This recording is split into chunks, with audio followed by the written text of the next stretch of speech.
Dave, a great award for the club, divisional award for the Grounds Team of the Year. You and the team must be feeling quite proud. Yeah, it's not the first time, of course, but yeah, we know the target's there at the end of the season, and it's always nice to when we do win it. It's nice to get there in the end. It's a long drag sometimes, but this year's not been too bad. This season's not been too bad. Weather-wise, we've been favourable. A few sticky patches and bits of frost, but nothing too severe, and we've managed to keep 90-95% grass in places, goal mouths, etc. And that's been there ready to come back with a nice warm spring that we've had. Give us an idea of what sort of things, what the criteria is that the judging panel take a look at.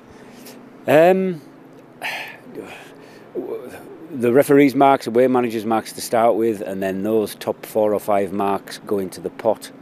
And then Steve Baker from the STRI will visit, and he works north to south, because the south are generally a little bit ahead. So end of March, start of April, he does all his visits, and he looks at, well, obviously he looks at the pitch and what it looks like, and how we manage it, and the number of games it's had, and the equipment that we have, and the number of staff.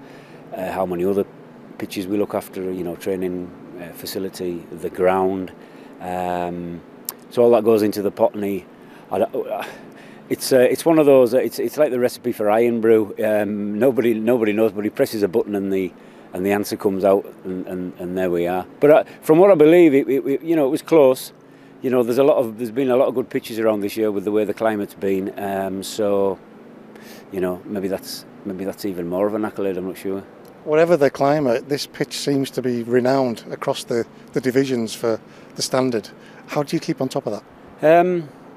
I think one of the most important things is working hand in hand with the manager and the coaching staff. And if that works, which it does at the moment, that. At the end of the day, if we haven't got any grass, we can't put it back there, really, sort of January, February, March. So we have to keep as much as we can. And one of the ingredients into that is that we keep the training grounds as playable as possible, and then the manager doesn't need to use this as an emergency sort of training ground. That helps. We were fortunate from a usage point of view this season. The youth team had four FA Youth Cup, and they were all away from home.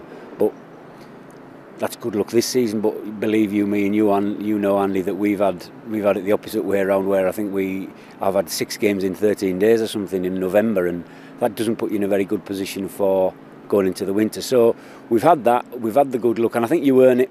I do believe that you earn it, and working well with Keith under his regime is fantastic, and sometimes just on the draw of a ball out with the bag for the cup, home or away, I'd rather it was home and we won and we made more money, but we just have to live with that.